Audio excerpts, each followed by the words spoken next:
The Iranian football team showed exemplary courage in the World Cup match against England earlier this week, when they refused to sing the national anthem in solidarity with the people of Iran,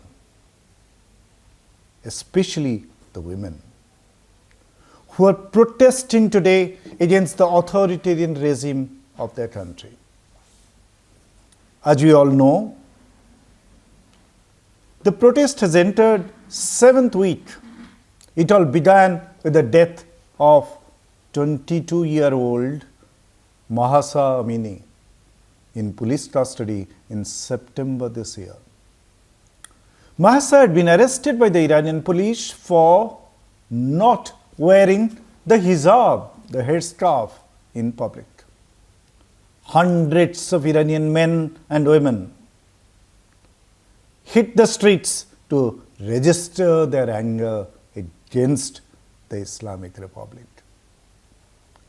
More than 400 protesters have already been killed since then by the state forces, and thousands have been arrested and landed in jail.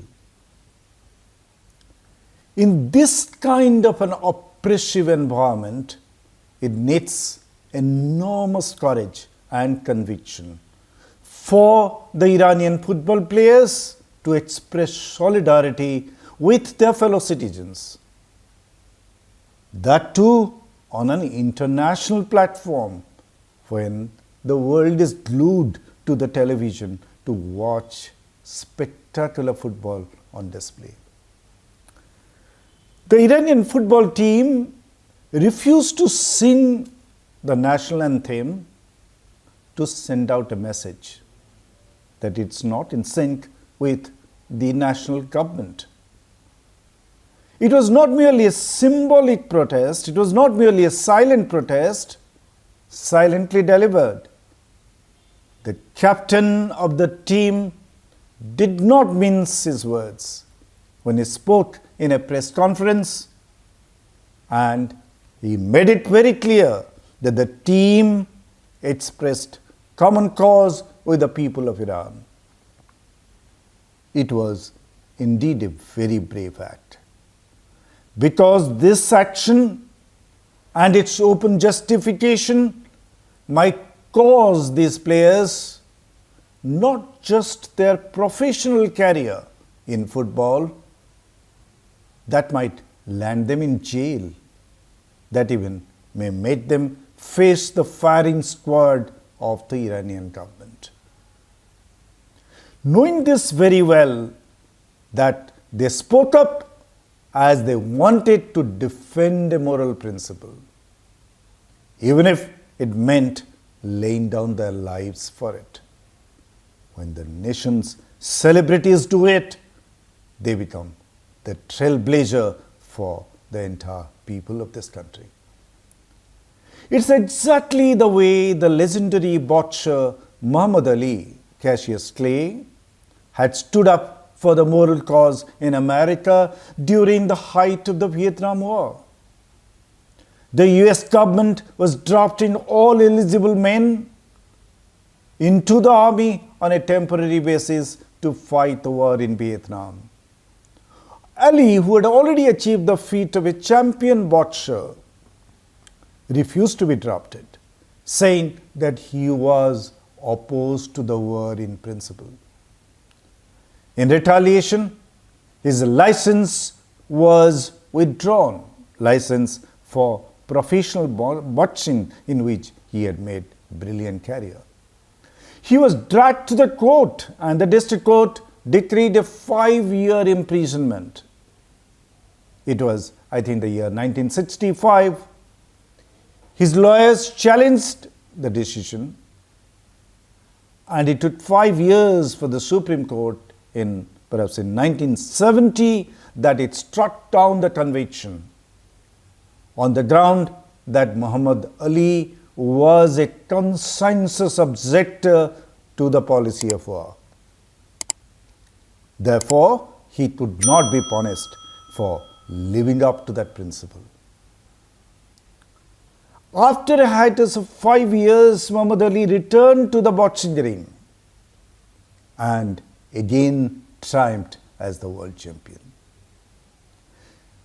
Remember, he was ready to lose the glittering professional career for all time and was even ready to spend years in jail to show solidarity with the people of America, the people who had risen in unison against the US government's policy on Vietnam War.